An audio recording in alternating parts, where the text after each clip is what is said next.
जपजी की सुंदर यात्रा में हम लोग 25वीं पौड़ी तक पिछली बार कर चुके थे। आज 26 पौड़ी है और 25वीं पौड़ी में बाबा नानक ने उस प्रभु को महाकृपालु कहा है, वड्डा दाता तिल न तमाए, और बोला है कि जो सबसे बड़ी हमको दात है वो उसकी सिफत सलाह है, उसकी सराहना, उसकी महिमा, उसकी प्रेम की दात है। अब 26वीं पौड़ी में कहते हैं अमूल गुण अमूल व्यापार अमूल व्यापारी। हेलो, सॉरी, जरा सा साधना जी माइक आगे करिए, आवाज बहुत कम है। अच्छा जी, मैं बढ़ा देती हूँ आवाज को। अब बताइए, आवाज अच्छी आ रही है क्या? हाँ जी, अब थोड़ी ठीक है। अच्छा, बाकी सब ओके। तो 26 पौड़ी भी है।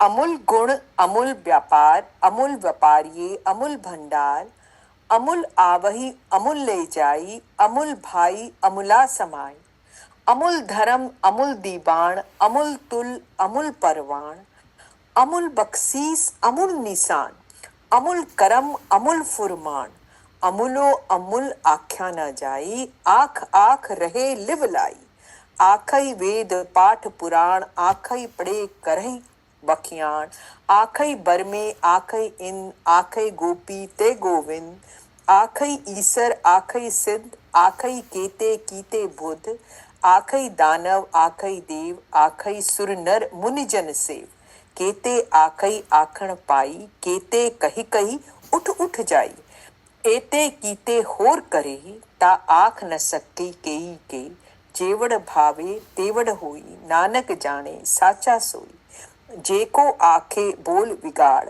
ता लिखिए सिर गावारा गावार। ये पौड़ी जो है, इस पौड़ी में प्रभु के गुणों को बयान कर सकना असंभव है। अगर इस पौड़ी की हम केवल एक उसमें समरी करें तो ये है कि वो जो मालिक है उसके गुण इतने हैं कि उनको बयान कर सकना असंभव है। अब हम पौड़ी बाय पौड़ी के लेते हैं। अमूल गुण अमूल व्यापार। प्रभु के जो गुण हैं वो अमूल्य है और उन गुणों का व्यापार भी अमूल्य है। व्यापार से क्या मतलब हुआ? किस चीज को व्यापार कह रहे हैं? कि जो परमात्मा की भक्ति करने वाले लोग हैं ना, वो भक्ति के व्यापारी हैं। कैसे व्यापारी हुए? क्योंकि वो परमात्मा की भक्ति में जो अपना पूंजी है, हमारे पास क्या पूंजी है इस देह में? श्वास श्वास की पूंजी, उसमें उसको दे करके परमात्मा के गुणों को खरीद रहे हैं, है ना। हर एक श्वास में, हर एक क्षण में हम उस प्रभु के नाम की भक्ति करके, उस शब्द के साथ जुड़ करके हम उस प्रभु के गुणों को खरीद रहे हैं। ये व्यापार है। तो प्रभु के गुण अमूल्य है और इन गुणों का व्यापार भी अमूल्य है। अमूल गुण अमूल व्यापार अमूल व्यापार ये अमूल भंडार, क्योंकि वो प्रभु क्या है? प्रेम रूप है।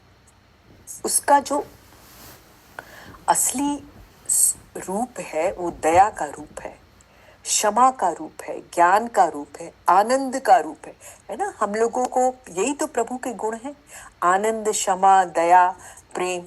तो उसके इन गुणों का जो व्यापार है वो भी अमूल्य है। अमूल व्यापारी अमूल भंडार। प्रभु के गुणों का जो व्यापार करने वाले लोग हैं वो भी अमूल्य हो गए, क्योंकि वो व्यापारी जो उससे उसके गुणों के भंडार को ले रहे हैं, तो वो प्रभु के गुणों के भंडार तो अमूल्य है। तो महाराज जी अपने उसमें कहते थे, और शायद रामदास जी की बानी है ये, कि हरि के गुण हर भाव दे ते गुरते पाए। जो परमात्मा के गुण हैं वो परमात्मा को प्यारे लगते हैं, लेकिन मिलते किससे? मिलते गुरु से। अब ये इतनी बड़ी चर्चा है कि ये संत जन जो होते हैं वो वास्तव में, हम तो समझते हैं ना, ऐसा सोच के बड़े हुए कि संत जो हैं वो प्रभु की सारी बात मानते हैं, प्रभु के वो प्रभु के दास हैं सारे संत वास्तविक में। पर असलियत ये है कि संत जो हैं वो प्रभु उनकी बात मानते हैं। दादू साहिब का है कि राम समीपी संत हैं वो जो कहें सो होए। जो संत कहते हैं ना वो हो जाता है उनके उसमें साहिब उनके सारी बातों को, संत के मुख से निकला हुआ जो एक भी शब्द है, एक भी वो है, वो व्यथा नहीं जाता। ये बात बहुत आई है। तो संत जो है वो प्रभु का कार्य कर रहे हैं, तो वो प्रभु के सारे गुणों के वास्तव में तो मालिक हैं, पर उनमें बड़ी नीवापन और दीनता होती है, क्योंकि वो जानते हैं कि क्या कराया सारा प्रभु का है। तो वो हरि के गुण जो है हरि को प्यारे होते हैं, और मिलते किससे? गुरु से मिलते हैं। तो ये कहते हैं अमूल गुण अमूल व्यापार ये अमूल भंडार। आगे कहते हैं अमूल आवई अमूल ले जाई। परमात्मा के गुणों को लेने के लिए आने वाले जो इस संसार में आए और आकर के उन्होंने इस देह में आकर के इस काया में उस परमात्मा की भक्ति की, परमात्मा के गुणों को लिया और उन गुणों को लेके चले गए। लेके जाने वाले यानी कि लेके जाने वाले का मतलब क्या है? कि वो प्रभु से एक में खो गए। प्रभु के गुणों का मतलब है कि प्रभु का स्वरूप हो जाना। तो जब वो कहते हैं ना परमात्मा की भक्ति करो मोक्ष मिल जाएगा, लेकिन संतों की भक्ति, प्रभु के दास की भक्ति करो तो हरि मिल जाएगा, प्रभु ही मिल जाएगा, है ना। वो प्रभु में एक में कर देते हैं। संत जो हैं वो ऐसा नाम बख्शते हैं कि वो नाम पूरा का पूरा वो प्रभु का स्वरूप बना देते हैं। तो अमूल आवई अमूल ले जाए, वो भी अमूल हैं जो उनको उसके गुणों को लेने के लिए आते हैं, और लेके जाने वाले भी अमूल हैं। अमूल भाई अमूला समाही, कहते हैं कि भाई जैसे सेवे तैसे हो। गुरु नानक जी का है ना कि जिसको आप सेवते हो उसके जैसा हो जाते हो। वो अमूल होकर के उसके ही जैसे हो जाते हैं, उसे में ही समा जाते हैं। उस अमूल्य प्रभु को अच्छे लगते हैं, उस अमूल्य प्रभु के साथ वो प्रेम करते हैं और उसमें समाकर उसका रूप हो जाते हैं। आगे कहते हैं अमूल धर्म अमूल दीपान। धर्म का मतलब है न्याय, जैसे ना धर्मसाल, धर्म कांटा, तो न्याय जाके कहा जाता है। और धर्मराज से भी है। अमूल धर्म अमूल दीपान का मतलब है कि उस परमात्मा का जो उसका जो न्याय है वो अमूल्य है, और धर्मराज भी बैठे हुए जो कर रहा है ना वो अमूल्य है, क्योंकि उसका दरबार भी अमूल्य। मत कहने का मतलब है कि वो उसमें कहीं पे भी खोट नहीं है, वो बिल्कुल न्याय है। जैसे को तैसा का जो नियम है, आप जो करोगे वो भरोगे, उसमें आप किसी भी किंचित मात्र भी लेश मात्र भी कहीं से वो हटता नहीं है। अमूल तुल अमूल परवान। धर्मराज जो जीवों के कर्मों को तोलने के लिए, तुल का मतलब है तराजू, जो तराजू है उसका बाट भी धन्य है। क्यों? क्योंकि उसमें कोई हेरा फेरी नहीं है। वो जिस ढंग से जीवों के कर्मों का हिसाब रखता है, उसकी परख करता है, वो बिल्कुल एक हुक्म के अनुसार है। जिसने जो कर्म किया, एक एक कर्म का हिसाब, और एक एक कर्म के हिसाब के अनुसार उसका फिर भुगतान। तो वो भुगतान परवान से मतलब है काउंटर वेट जो होता है ना, एक जो तराजू होता है उसमें एक तरफ तो वो रखा जाता है जिसको तोलना है, और दूसरी तरफ वेट रखे जाते हैं जो उसको काउंटर करते हैं। तो कहते हैं वो दोनों के दोनों बिल्कुल अमूल्य हैं, माने कि परफेक्ट हैं। आगे कहते हैं अमूल बख्शीश अमूल निशान, कि परमात्मा ने जो बख्शिशें गई हैं, जो रहमत है वो भी अमूल्य है, और उस बख्शीश उसके द्वारा जो बख्शीश का निशान लगाया वो भी अमूल्य है।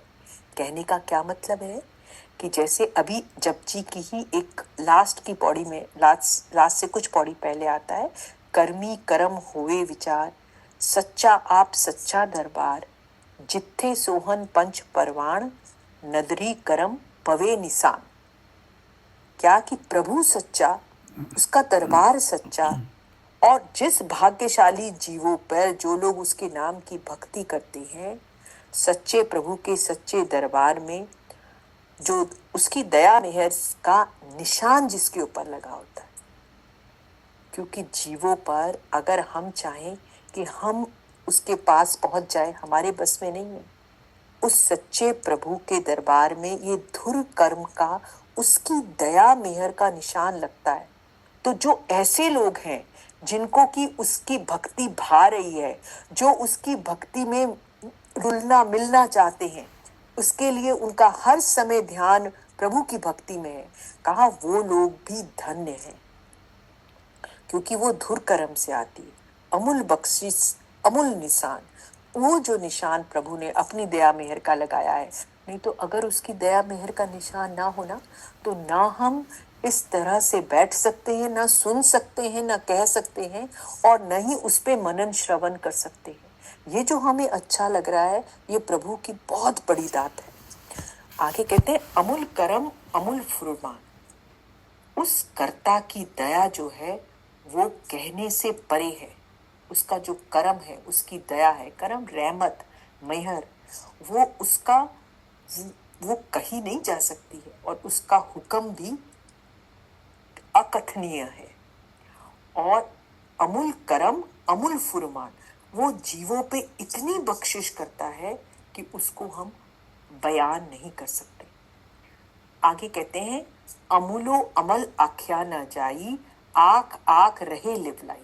कहते हैं कि वो जो अमूल्य उसने दाते भंडार करम बख्शीश जितनी भी कहे, उस अमूल्य परमात्मा की जितनी भी बख्शिशें अमूल्य हैं, उस बख्शिश का निशान अमूल्य, उसकी रहमत अमूल्य, सब कुछ है। और उसको हम लिव लगाने की धुर कर्म से अगर लिखा है तो लिव लगा सकते हैं, पर उसको बयान नहीं कर सकते, कह नहीं सकते। और सब उसकी महिमा गा रहे हैं। कौन कौन? आखई वेद पाठ पुराण, जितने भी धर्म पुस्तकें हैं, वेद हैं, पाठ पुराण है, वो सब आखई पढ़े कर्म उसकी महिमा को गा रहे हैं। आखई बर में आखई इन, कहते हैं जितने बर में है ब्रह्मा और इंद्र विष्णु और शिव जी, आखई गोपी ते गोविंद, यानी कि ऋषि मुनि ब्रह्मा विष्णु शिव जी, इस सब के सब उसको गा रहे हैं, उसकी महिमा को। आखई ईश्वर आखई सिद्ध, ईश्वर से शिव जी से मतलब है, और आखई सिद्ध यानी कि बड़े से बड़े सिद्ध जो जप तप कर रहे हैं, वो भी उसकी महिमा गा रहे हैं। आखई कीते कीते बुद्ध, कितने बुद्धिमान हैं, वो भी उसकी महिमा गा रहे हैं। आखई दानव आखई देव, मनुष्य देवता और मनुष्य राक्षस मनुष्य सब, पूरी सृष्टि के ये सब उसकी महिमा को गा रहे हैं। सुर नर मुनि मन, जितने भी हैं, आखई सुर नर मुनि जन से, ये सब सुर हो गए, देवता नर हो गए, मुनि ऋषि मुनि, और सारे के सारे लोग उसके महिमा को गा रहे हैं। कहते हैं केते आखण आखण पाई, केते कह के उठ उठ जाई। कहते हैं उन कितनी भी कोशिशें कर ले, उसके बावजूद भी वो कह कह करके उठ जाते हैं, चले जाते हैं, मगर उसका अंत नहीं पा सकते। ये सारे के सारे लोग उसकी महिमा को गा रहे हैं, मगर उसका अंत नहीं पा सकते। एते कीते होर करे, ता आखई न आख न सकई केई के। जितने लोग भी उसकी स्तुति कर रहे हैं, ऐसे कितने लोग हैं जो उसकी स्तुति में लगे हुए हैं।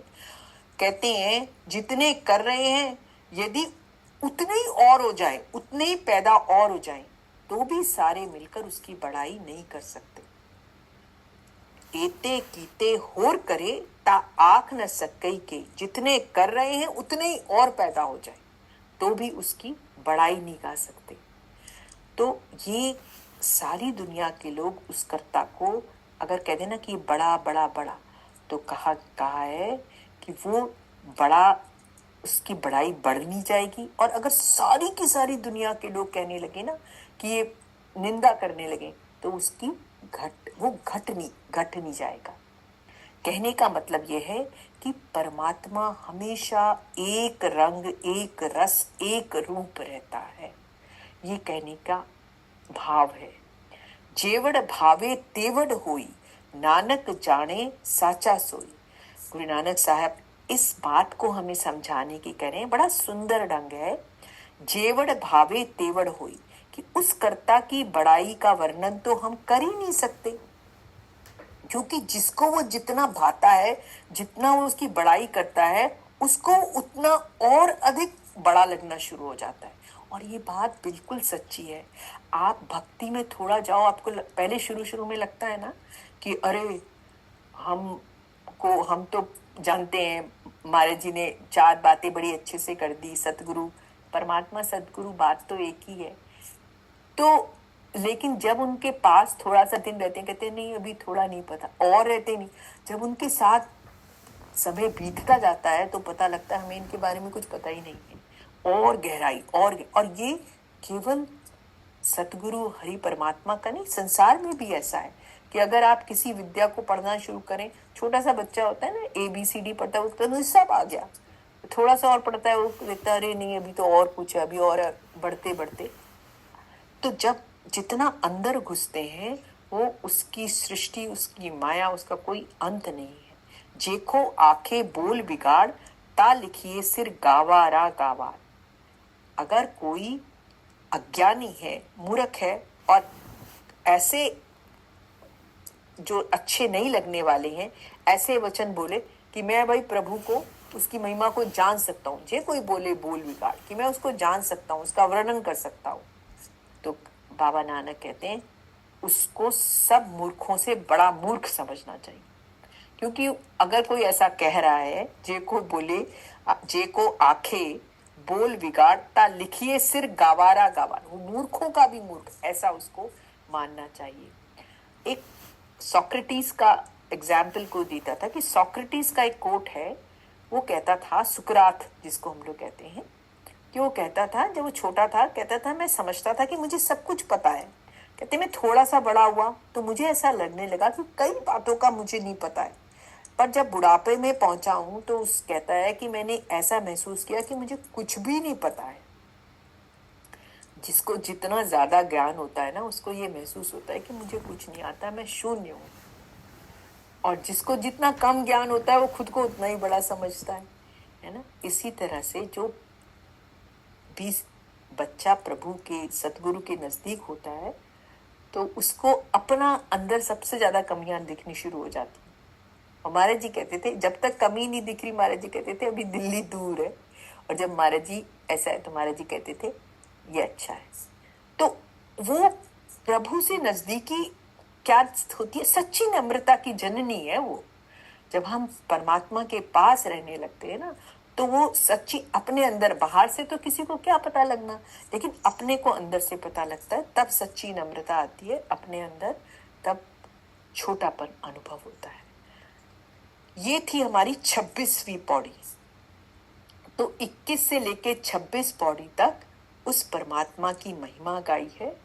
और ये बात पे सबसे ज्यादा बल दिया बाबा नानक ने कि उसकी महिमा जो है वो गा तो कह रहे हैं, पर कैसे गा रहे हैं कि वो अगाध है, वो अगम है, वो अकथनीय है ना, उसको गाया नहीं जा सकता। तो ये कह करके कह रहे, गुरु अर्जुन देव जी की एक बानी में आता है, सोई अजान कहे मैं जाना, जानन हार न छाना रे। कहते हैं जो कोई ये समझता है कि मैंने प्रभु को जान लिया है, असल में वो सबसे बड़ा ज्ञानी है। वो तो अनंत है, अगम है, अथाह है। उस प्रभु की था को पा सकना कोई संभव थोड़ी है। तो ये हमारी 26वीं पौड़ी थी। अब 27वीं पौड़ी ले रहे हैं। और 27वीं पौड़ी बड़ी विशेष पौड़ी है। क्यों विशेष पौड़ी है? क्योंकि ये बानी जो है, इसका जो उच्चारण है गुरु ग्रंथ साहिब में 3 बार हुआ है। ये रहरास साहिब में भी आई है 27वीं पौड़ी, ये जपजी साहिब में तो आई है, हम लोग जपजी साहिब के माध्यम से ही इसको जान रहे हैं। और गुरु ग्रंथ साहिब में आसा राग में आरंभ में आई है। तो एक ही यही पौड़ी 3 बार आई है गुरु ग्रंथ साहिब में। और ये जपजी साहब की सबसे लंबी पौड़ी है 27वीं पौड़ी। और क्योंकि ये महत्वपूर्ण पौड़ी होगी इसलिए संतों ने इसे 3 बार शामिल कर दिया। अब किया तो ये विचार और मनन की बात है कि इतनी इंपॉर्टेंट पौड़ी है, इतनी महत्वपूर्ण पौड़ी है, और जपजी की सबसे लंबी पौड़ी है। तो अगर जपजी की दृष्टि से आप देखें तो बाबा नानक ने जपजी में पहला प्रश्न किया है, पहली पौड़ी में क्या था कि सोचे सोच न होई जे सोचे लखवार, और उसमें आता है किव सचियारा होवे किव कूड़े तुट्टे पार। पहला क्वेश्चन आता है सबसे पहले कि भाई कैसे कैसे मेरी कूड़ की दीवार टूट जाए। फिर दूसरा क्वेश्चन होता है, चौथी पौड़ी आती है, उसमें आता है चौथी पौड़ी में कहते साचा साहिब साच नाई भाक्या भाव अपार। उस पौड़ी में भी आता है कि मुंह की बोलन बोलिए जित सुनी धरे प्यार। मैं कौन सी वाणी बोलूं जिससे उससे मेरा प्यार हो जाए। फिर कहा कि अमृत विला सचनाऊ वड़ियाई विचार। ये वाला दूसरा क्वेश्चन आ गया। तो अगर आप देखें तो बाबा नानक ने 2 क्वेश्चन किए, तो ये दोनों क्वेश्चन के जो क्वेश्चंस किए गए हैं इसमें मैं है कि मैं ऐसा कैसे करूं कि मेरी दीवार टूट जाए, मैं ऐसा कैसे करूं कि मैं इतना प्यार कैसे जगाऊं, मैं क्या करूं। लेकिन इस बानी में जो 27वीं पौड़ी है ये आपके बारे में है, प्रभु के बारे में है। क्या कह रहे हैं? सो दर केहा सो घर केहा चित बै सरब संभाले बाजे नाद अनेक असंख्या केते बावण हारे। ये क्या कह रहे हैं कि जो भक्त हैं उन्होंने बड़ा आश्चर्य से उसके दर के बारे में बड़ा अमेजमेंट हुआ उनको, और इस भाव से पूछा कि ये कैसा घर है। गुरु बाबा नानक जी ने, गुरु साहिब ने एक अद्भुत दरबार का वर्णन किया है।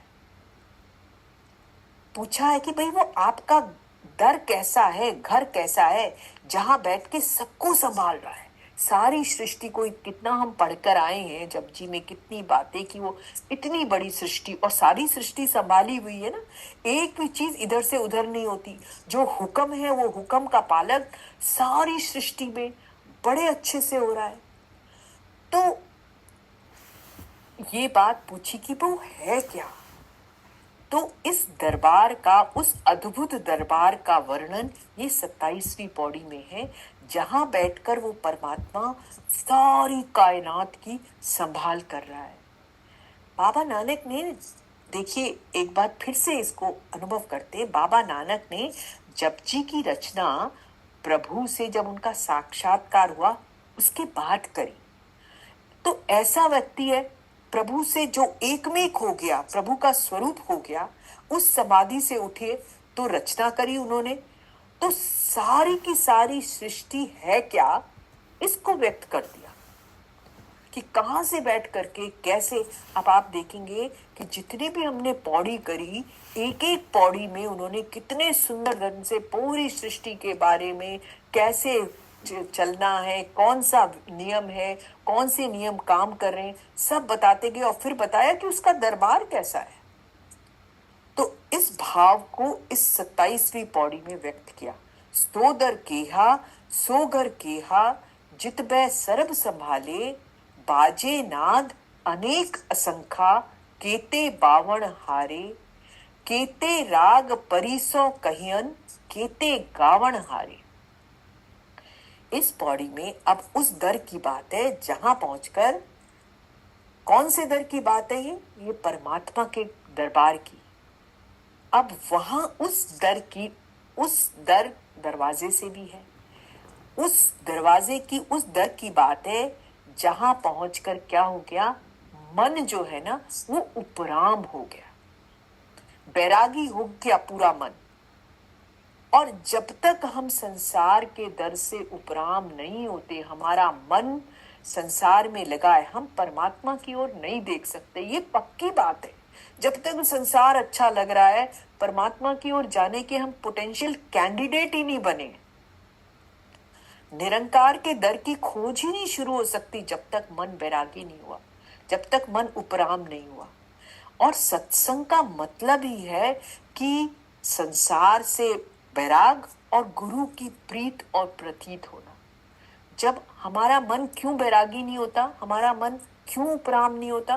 क्योंकि मन विषय विकारों में लगा हुआ ना। मन को क्या अच्छा लग रहा है? मन को खाना पीना रहना, बच्चे, घर, मैं, माया, नो, मेरा बच्चे, मेरे ये, मेरा अब ऐसा हो रहा है, सब में लगा हुआ है। तो कहां से उपराम होगा? और जब तक वो संसार से उपराम नहीं होगा, वो परमात्मा की तरफ तो जाता ही नहीं। ऐसा ये मन बाय डिजाइन ऐसा है। सबका मन, किसी का मन ऐसा नहीं है कि अपने आप चले जाए। क्यों? क्योंकि हम काल के और माया के देश में हैं। यहाँ माया व्याप्त है। तो संसार से उपराम हम कैसे हो सकते हैं? दो तरीके से होते हैं हम लोग। पहला कि हम संसार चाहते हैं मगर मिल ही नहीं रहा। अच्छा तो लग रहा है मगर मिल नहीं रहा। अब हमें कुछ चाहिए, ये भी नहीं मिला, वो भी नहीं मिला। जब हमें कोई चीज नहीं मिलती और बेहद परिश्रम करा हमने, नहीं मिली, तो हमारा सबसे पहले कौन टूटता है? मन टूटता है। और पूरी कोशिश करी, नहीं मिल रहा, नहीं मिल रहा, तो ये भी नहीं, ये भी नहीं, और तो और पूरी परिश्रम किया, फिर शरीर भी अपना साथ नहीं देता। तो जब ऐसा हमारे संग होने लगता है तो हम संसार से बैरागी हो जाते हैं। हमें ना बहुत वैराग आ जाता है कि कुछ नहीं, और कुछ तो मिल नहीं रहा, अपने करने से तो कुछ हो भी नहीं रहा, शरीर भी नहीं साथ दे रहा। तो हम क्या करते हैं? हम दीनता में प्रभु की ओर रुख कर लेते हैं। ये है हमारा एक तरह से संसार से उपराम होना। और दूसरा है ये वाला जो है ना, कि जब हमें कुछ नहीं मिल रहा तो तब हम प्रभु की ओर रुख करते हैं। तो ये एक कृपा ही है हमारे ऊपर कि हमको कुछ नहीं मिला। अगर कुछ मिला होता तो उसमें रम जाते पूरी तरीके से। जो रमे हुए उनको देखिए, वो सोचते हैं कितने पागल से लोग हैं ये लोग, इन्हें संसार, हमें तो हम अपने घर में अच्छे से रह रहे, घूमने जाते हैं, इस साल कनाडा गए हैं, उस साल हम लोग कहीं और गए हैं, फ्रांस गए, पूरी बकेट लिस्ट है बनाई हुई पूरी की पूरी, यहाँ गए। और हर साल, और साल में 2-2 3-3 बार कहते कितना आनंद आ रहा है। और ऐसे लोग कहते हैं ये लोग बेकार है, कुछ कर नहीं सके। तो कहने का तात्पर्य है कि प्रभु संसार, जब प्रभु ऐसा कुछ कर दें कि संसार से मन उपराम हो जाए, तो हमारे लिए वो सबसे अच्छा। महाराज जी कहते थे ऐसे बंगले, गाड़ी और अच्छा जीवन बिल्कुल व्यर्थ है अगर वहां संतों का संग ना हो, अगर प्रभु की भक्ति ना हो। प्रभु की भक्ति से विमुख कर दे, ऐसा सुख दुख का कारण है। और ऐसा दुख जो प्रभु की ओर हमारे को कर दे, वो ऐसा दुख भी सुखकारी है। उसको कल्याणकारी जानना चाहिए। हम तो दुख में इतने कोसने लगते हैं। तो एक तो ये तरीका है जो संसार से हमें उपराम करता है। और दूसरा क्या, कौन सा तरीका है? दूसरा है हमें सब कुछ मिल गया और मिल भी रहा है, बहुत अच्छे बच्चे, बहुत अच्छा घर, बहुत अच्छे रोज जा भी रहे हैं, लेकिन सब कुछ मिलने के बाद भी संसार व्यर्थ दिखाई दे रहा है। बहुत कम लोग होते हैं ऐसे जिनको सब कुछ मिल रहा है पर संसार में व्यर्थ दिखाई देता है। ऐसा लगता है अगर मिल भी जाए तो मिट्टी है। और इसमें वो असीम आनंद जिसकी एक आत्मा को खोज है, करार नहीं आ रहा है। एक वो असीम आनंद जो है वो मिसिंग है, और वो हमें इसमें मिलने वाला नहीं। जब हमें ऐसा लगता है ना कि सब कुछ मिल जाए, पर जिस आनंद की, जिस सुख की, जिस सत्य की खोज है वो यहाँ नहीं मिल रहा, तो ये मन जो है वो बैरागी हो जाता है, उपराम होता है। और ये वाला उपराम होना बड़ा हेल्दी है। ये बहुत कम लोगों को होता है कि सब कुछ होने के बाद भी विषय विकारों का सबका सेवन कर सकते हैं मगर उसमें मन नहीं लग रहा। तो क्यों नहीं लगता ऐसे लोगों का? क्योंकि तलाश उनको वहां की है जहां ब्लिस है, जहां पूर्णता है, जहां कंप्लीटनेस का एक्सपीरियंस है। तो हम लोग ना कुछ भी कर ले। आप देखिए, जो लोग बहुत अच्छी अच्छी वेकेशंस पे जाते हैं, बड़े क्रूज करते हैं, ये करते हैं, सब कुछ करते हैं, जब वो जा रहे होते हैं बड़े एक्साइटेड होते हैं, बहुत एक्साइटेड में, अब देखिए अरे हम जा रहे हैं, और जब वहां से आ रहे होते हैं ना वो लटके हुए से होते हैं। क्यों भाई, आप इतना घूम कर आए, अब बिल्कुल फुल्ली चार्ज और बड़ा अच्छा आना चाहिए।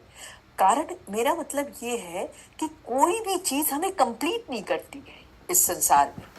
कुछ भी मिल जाए वो हमें उस कंप्लीटनेस का, उस ब्लिस वो नहीं मिल पाती। और जब ये पता लगता है तब वो मन उपराम होकर के खोज करता है परमात्मा की। अब जिस दर पे बैठकर वो जीवों की संभाल कर रहा है, वो दरबार कैसा है, ये बड़ा प्रश्न है। तो अब ये जो प्रश्न है, जब कोई प्रश्न बहुत गहरा होता है ना, तब उसका जवाब बड़ा सूक्ष्म और गहरा होता है। अब ये कैसा वो दरबार है, अब हमको बाबा नानक ने इंक्विजिटिव तो कर दिया, तो उसका सूक्ष्म और गहरा जवाब है, पूरी सृष्टि जहां से संभाल हो रही है उसका एक नक्शा बना के दिया उन्होंने। और उसकी शुरुआत कहां से की है? उसकी शुरुआत उन्होंने की है नाद से, शब्द से। ये तेरे घर की शोभा है। क्या है तेरे घर की शोभा? वो नाद, वो शब्द। अब आप देखें इस बात को, हम मंदिर में घुसते हैं, जैसे ही हम मंदिर में प्रवेश करते हैं सबसे पहले क्या करते हैं, बाहर क्या लगा होता है? घंटा। घंटा बजाते ना, घड़ियाल बजा के। कहने का मतलब है परमात्मा तक पहुंचना उसके भाग में, उसके नसीब में जिसके पास नाद है। बाबा नानक ये बता रहे हैं, संगीत है, जप है। कौन सा संगीत है वो आगे करेंगे। तो मंदिर में घंटा बजाने के बाद हम अंदर घुसते हैं, गुंबद होती है, यहाँ भी नाद गूंजती है। हम लोगों ने ये जो बाहर की चीजें बनाई है ना जी, ये लोगों ने अंदर अनुभव करी और बाहर बना दी। तो ये गूंज जो होती है जब मंदिर में, वो हमारे मन को एकाग्र करती है। बाबा नानक कहते हैं ये तेरे घर की शोभा है। और उसका दरबार का भी वर्णन कैसे है? पूरी सृष्टि को इसी, जो जिस दरबार की वो बात कर रहे हैं वो बता रहे हैं, पूरी सृष्टि को इस नाद में पिरोया गया है। पूरी सृष्टि इस नाद में पिरोई हुई है। अगर हम किसी भी धर्म को देखें, हिंदू धर्म को ले, हिंदू धर्म में तो हम सब बहुत अच्छे से वाकिफ है, तो हिंदू धर्म को ले, साजों से पूरी रूहानियत का गहरा संबंध है। आप देखें हमारे यहाँ सरस्वती देवी के हाथ में वीणा है, नारद है एक तारा लेकर के घूम रहे हैं, और शिव को हम लोग कहते हैं डिस्ट्रॉयर, संहार करता है, लेकिन डमरू है उनके हाथ में। सभी संतों ने, और कृष्ण जिनकी इतनी पूजा होती है, बंसीधर कहा गया उनको। बाबा नानक ने, कहते हैं बाबा नानक ने गाकर परमात्मा को पाया। उन्होंने मर्दाना को कहा, छेड़ रबाब ताही सिफत करिए खुदा दीदार। कि हमेशा जब बाबा नानक सिफत सलाह करते तो मर्दाना रबाब छेड़ते उनके साथ। तो तेरे घर पे कह रहे हैं कि सो दर कीहा सो घर कीहा, जितबे सरब समाले, बाजे नाद अनेक असंखा, केते बावण हारे, केते राग परिसो कहियन, केते गावण हारे। तेरे दर पर म्यूजिशियंस गा रहे हैं। भाव अगर श्रवण होना, हमारे सुनने का, तो हमारे चारों ओर संगीत ही संगीत है। ये पूरी की पूरी रूहानियत की यात्रा जो है संगीत में है। पर ये नाद कौन सा है? ये नाद वो नाद नहीं जिसको हम संगीत समझते हैं। ये नाद शब्द के रूप में अवेलेबल है। हम भी जो है ना इस शब्द के कारण है। और 5वीं पौड़ी में पीछे आया है, गाविए सुनिए मन रखिए भाव, दुख पर हर सुख घर ले जाओ। हर बार बाबा नानक ने शब्द के माध्यम से उस परमात्मा को पाने का, दुखों से दूर होने का। और कौन सा है ये, कैसे मिलता है ये? कहते हैं गुरुमुख नादम, गुरुमुख वेदम, गुरुमुख रया समाई। तो बाबा नानक कहते हैं कि ये जो जिस नाद की बात कर रहे हैं ये गुरु के मुख से, गुरुमुखी है। ये किताबों में पढ़ के नहीं पता लगेगा कि मुझे पता लग गया और कि हाँ मैं भी शब्द हूँ, मेरे चारों ओर शब्द है और मैं सुनने लग गई। गुरु के मुख से मिलता है। गुरु के पास ये नाद है, गुरु के मुख से मिलता है और गुरु में समाया हुआ है। जो गुरु है वो शब्द मुजस्सम है पूरी तरह से। तो बाबा नानक कहते हैं कि अनेक बाजे, अनेक नाद और असंख्य बजाने वाले उस अद्भुत नाद धुनों की तरफ इशारा कर रहे हैं। यानी कि सबसे पहले प्रभु की जो भाषा है वो नाद है और संगीत जो है वो पूरे ब्रह्मांड की आवाज है। ये सारा का सारा जो इशारा हो रहा है जी, ये आत्मिक मंडल के कीर्तन की ओर है। इसको गलती से भी ये म्यूजिक मत ले लेना जो वर्ल्ड में हम म्यूजिक चलाते हैं। ये सारा इशारा जो बाबा नानक कर रहे हैं कि केते राग परिसो कहियन केते गावण हारे, कितने अनेक नाद, अनेक असंख्य बजाने वाले अद्भुत धुन। परिसो, राग परिसो का मतलब है कि जो राग रागिनियां हैं, अनेक धुनों की जो ये इशारा है, ये पूरा का इशारा आत्मिक मंडल के कीर्तन, एक अखंड कीर्तन जो चल रहा है। कहने का मतलब है सच्चे नाद का जो ज्ञान है वो पूर्ण गुरुमुखों से, यानी कि संत सदगुरु से हमें मिलता है। और आगे कहते हैं कि जो राग नाद परी परी परी केते राग परी सौ कहियन। परी का मतलब है रागिनियां, रागिनियां गाई जाती है ना जैसे वो। तो उस दरबार में अनेक राग रागिनियां हो रही हैं और ये बात बिल्कुल स्पष्ट है कि ये दरबार कोई भौतिक नहीं है। जिस दरबार की बात करें आपके मन में ऐसा ना आए कि ये कहीं भौतिक मतलब फिजिकल कहीं है। ये फिजिकल कोई रचना नहीं है और नहीं कोई राग रागिनियां कहीं बैठ करके कोई बजा रहा है, ऐसा नहीं हो रहा है। ये सब बातें सूक्ष्म आध्यात्मिक मंडल है जहां अनहद शब्द के राग नाद सहज में हो रहे, कोई बजा नहीं रहा है, अनहद है। एक होता है आहत, आहत मतलब जैसे दो हाथ मारे तो एक ताली बजी, आहत से है। एक अनाहत है जो कि बिना बजाए ये हर समय हो रहे हैं उसकी सृष्टि में। तो ऐसा नहीं सोचने का कि जिस दरबार की वहां दरबार है वहां राग आ, ये आध्यात्मिक मंडल की बात है जिस मंडल में से ये पूरी सृष्टि की संभाल हो रही है।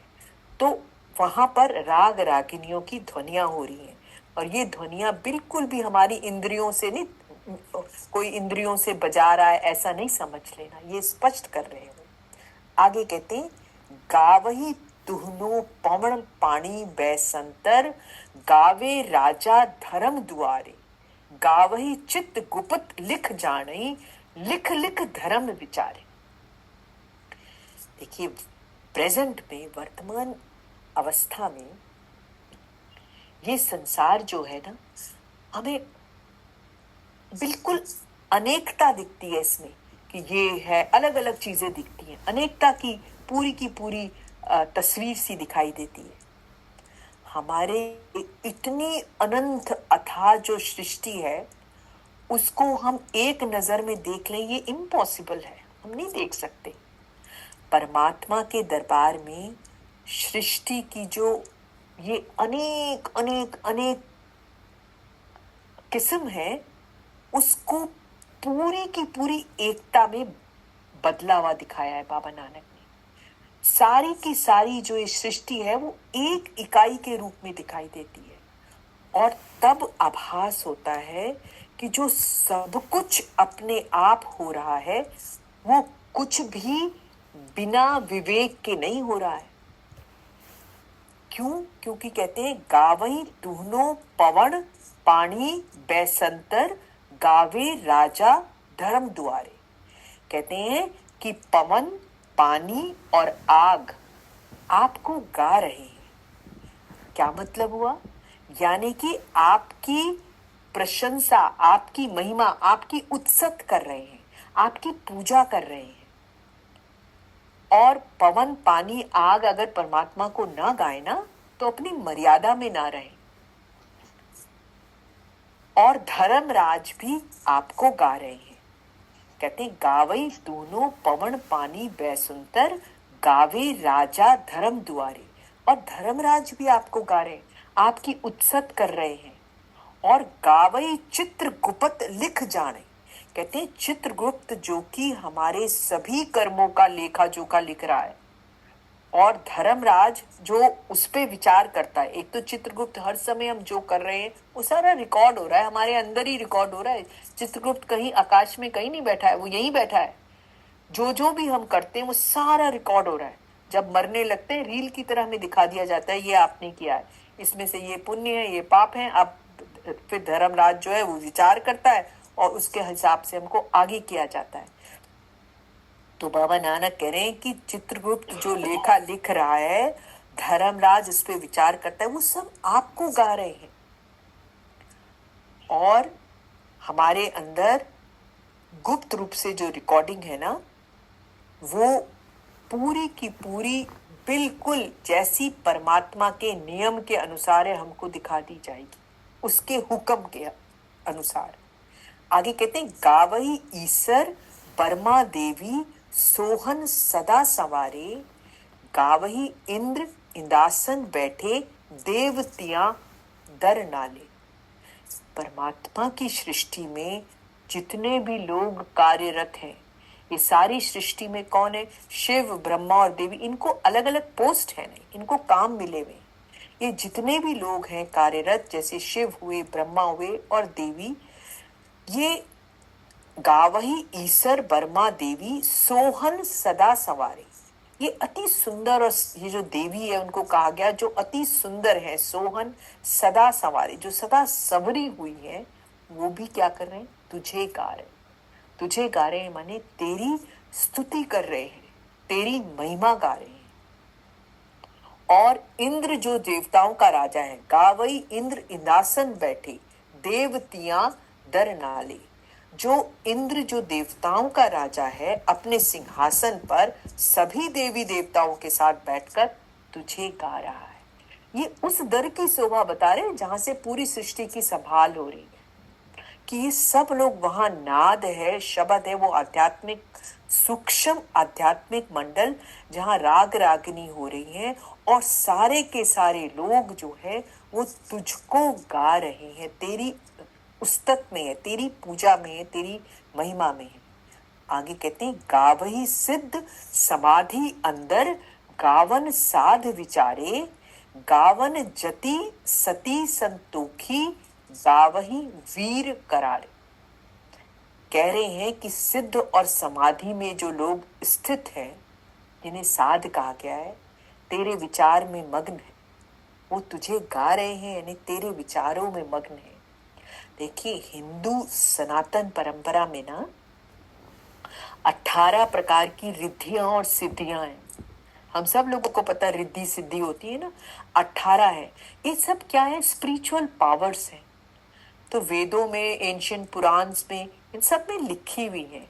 तो 8 तो इन लोगों में, इनमें महासिद्धि है, और 10 स्पिरिचुअल पावर्स हैं। तो जो लोग नाम जपते हैं ना, महाराज जी कहते हैं उनके इर्द गिर्द रहती हैं ये, संतों के तो, सदगुरु के तो चरणों में रहती हैं। 8 सिद्धियां बताते थे। अणिमा, अणिमा माने कि बिल्कुल छोटे से छोटा हो जाना। महिमा, महिमा होता है बड़ा से बड़ा हो जाना। लघिमा, लघिमा होता है बिल्कुल वेटलेस हो जाना। गरिमा, गरिमा मतलब हैवी हो जाना वेट से। अणिमा, महिमा, लघिमा, गरिमा। फिर होती है प्राप्ति। प्राप्ति होती है कि इच्छा अनुसार कहीं भी रहने की क्षमता आ जाना, वो प्राप्ति की सिद्धि है। फिर होती है प्राकम्य, होती है प्राकम्य होती है कि किसी भी इच्छा को आप फुलफिल कर सकते हो। किसी भी आपके सपना है, कोई सपना है, उसको आप फुलफिल कर सकते हो, ऐसी क्षमता होती है आपके अंदर, प्राकम्य आ जाता है। फिर होती है ईशत्व। ईशत्व होती है कि आपको लोगों के ऊपर एब्सोल्यूट लीडरशिप आ जाती है, कंट्रोल ओवर पीपल। होते हैं ना, कई लोग, लाखों लोग हैं, लाखों करोड़ों लोग, आप उनको कंट्रोल कर सकते हो। ईशत्व की सिद्धि है वो। और वशित्व होता है जिसमें कि आप चंद्रमा को, सूर्य को और आकाश को, इन एलिमेंट्स को कंट्रोल कर सकते हो। ये वशित्व की, ये सिद्धियां हैं। ये सारी की सारी सिद्धियां संतों के चरणों में रहती हैं। और स्पिरिचुअल पावर्स हैं। कौन सी स्पिरिचुअल पावर्स हैं? भूख पे आपका नियंत्रण है, प्यास पे, सुनने की क्षमता आपके अंदर है, आप कहीं बैठे हो कहीं बात सुन सकते हो, देखने की क्षमता है, आपको भ्रमण करने की क्षमता आ जाती है, दूसरे के शरीर में प्रवेश करने की क्षमता, ये भी एक स्पिरिचुअल पावर होती है। और फिर हमारे हिंदू धर्म में तो बहुत ऋषियों मुनियों ने किया, अपना समय स्थान मृत्यु के लिए चुनने की क्षमता आ जाती है, ये स्थान और ये अब कहेंगे। तो ये अलग अलग स्पिरिचुअल पावर्स हैं। कहीं भी आप चल सकते हो बिना किसी रुकावट के, पानी के ऊपर भी। लेकिन ये सिर्फ बताने के लिए, संत मत इनके पीछे नहीं है और इनमें पढ़ना नहीं है। आदि ग्रंथ में आया है, नव निधि 18 सिद्धि पीछे लगे, जो हर हृदय बसाए। कहते हैं मैंने इसलिए बताया कि सारी सिद्धियां 18 के 18 सिद्धियां और स्पिरिचुअल पावर्स जो हैं वो पीछे पीछे लग जाती हैं, जो हर हृदय बसाए, जो परमात्मा को, परमात्मा के साथ लिव लगा लेता है। कैसे हृदय बसाना है? हृदय में बसाने का मतलब है कि जो उनको गाता है, नाद से, शब्द से जुड़ जाता है, शब्द का स्वरूप हो जाता है। तो कहते हैं, गावई सिद्ध समाधि अंदर गावन साध विचारे। सारे जो इतने सिद्ध है, ये तेरे को गा रहे हैं। और गावन जति सती संतोखी, गावन वीर करारे। कहते हैं और गा रहे हैं कौन? जति। जति कहते हैं जो सेल्फ रिस्ट्रेन करते हैं, जत करते हैं, हठ योगी जिसे कहते हैं। और सती, सती कौन है? सती है चैरिटी करने वाले, गिविंग, यू नो, यहाँ वहाँ जितने भी लोग चैरिटी में लगते हैं वो उनको सती कहा गया। और संतोखी, संतोखी कंटेंटेड लोग, वो भी तुझको गा रहे। और वीर करारे, कौन? जो योद्धा हैं, बड़े ऊंचे योद्धा हैं, वॉरियर्स हैं, कहते हैं वो भी तुझको गा रहे हैं। गा रहे हैं का मतलब है कि उस शब्द से जुड़े हुए हैं। और वो एग्जिस्ट इसलिए करते हैं क्योंकि वो शब्द से जुड़े हुए हैं। कहते हैं और गावन पंडित पढ़न रखीसर, जुग जुग वेदा नाले। कहते हैं और तुझे कौन गा रहा है? पंडित, रखीसर, ऋषि मुनि और युगों से वेदों का जो पाठ कर रहे हैं। मैंने देखा कि समय हो गया है 8:45 50। अभी ये जो 27वीं पौड़ी है काफी लंबी है, आज हम इसको यहीं पे रोकेंगे और अगली बार 27वीं पौड़ी को फिर से करेंगे।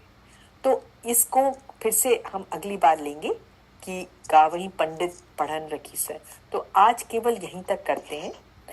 और इसके बाद में ये जो हम परमात्मा की महिमा की बात कर रहे थे, इसमें बहुत इंपॉर्टेंट क्वेश्चन होता है, आप सबके मन में भी आ रहा होगा कि क्यों गा रहे हैं, क्या है। तो वो हम अगली बार इसका निष्कर्ष निकालेंगे। ये जो बातें बाबा नानक कह रहे हैं, उस दरबार की बातें जो है, ये वो दरबार आध्यात्मिक मंडल ये ऐसा क्यों है, इसकी सृष्टि से इसकी क्या कैसे ये जुड़ा हुआ है, किस कॉन्टेक्स्ट में कहा है, इसकी चर्चा हम अगली बार करेंगे। आज का सत्संग यहीं समाप्त करते हैं। और आज शब्द की सेवा के लिए कोई भी ले लीजिए। अविनाश जी आप गा लीजिए शब्द अपने को अनम्यूट करके। हाँ जी ठीक है।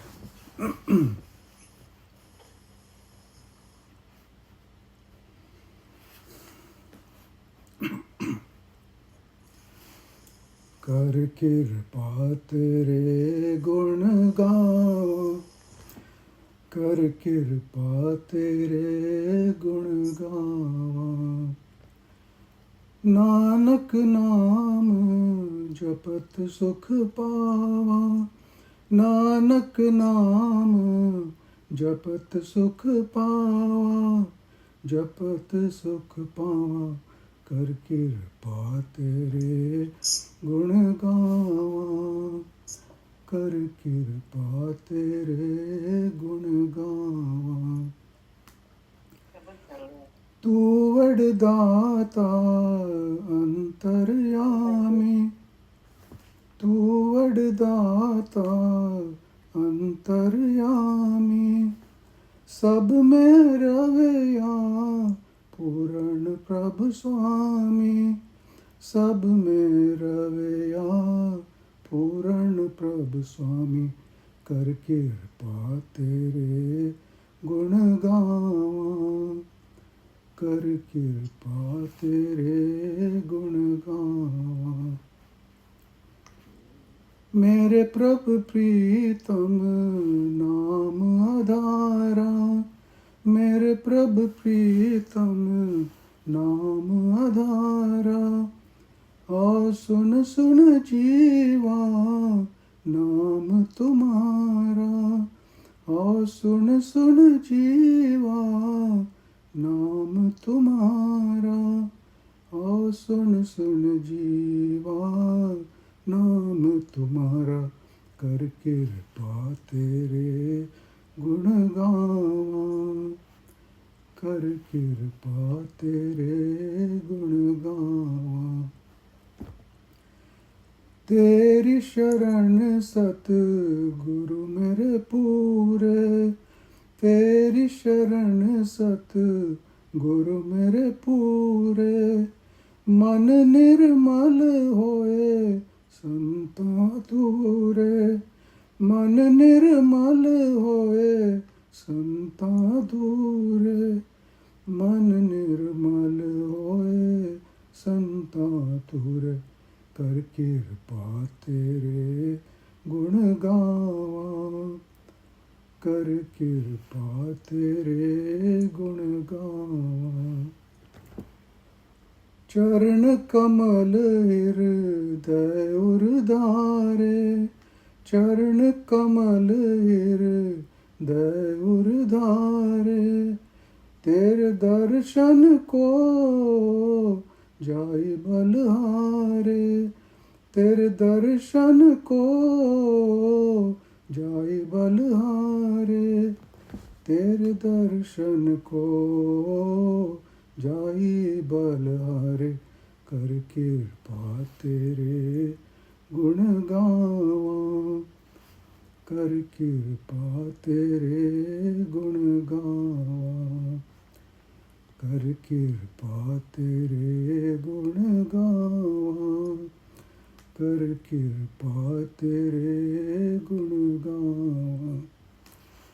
नानक नाम जपत सुख पावा, नानक नाम जपत सुख पावा, जपत सुख पावा, कर कृपा तेरे गुण गावा, कर कृपा तेरे गुण गावा।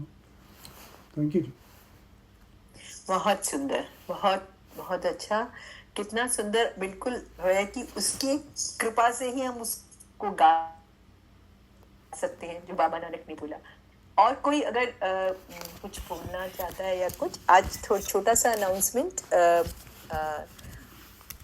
आज की रिकॉर्डिंग जो हम डालते हैं बाद में व्हाट्सएप में, अविनाश जी ने एक चैनल बना दी है जो यूट्यूब में डाले हैं ये सत्संग। आगे से उसका लिंक ही वो डाल देंगे और फिर आप लोग उसको डायरेक्टली यूट्यूब से एक्सेस कर सकते हैं। तो अविनाश जी, आज की रिकॉर्डिंग भी आप उसका चैनल का ही लिंक डालेंगे कि रिकॉर्डिंग डाल देंगे? नहीं, आज का भी यूट्यूब पे डाल दूंगा मैं, और सब पिछले भी सत्संग यूट्यूब पे भी मिलेंगे आपको। ठीक है, और वो यूट्यूब का लिंक जो है वो इस ग्रुप में आप डाल दीजिएगा। हाँ बिल्कुल, ठीक है, ठीक है। इसके साथ ही आज का सत्संग समाप्त करते हैं और अगली बार आप लोगों से बुधवार को फिर मिलेंगे गुरु कृपा से। आप सभी को नमस्कार।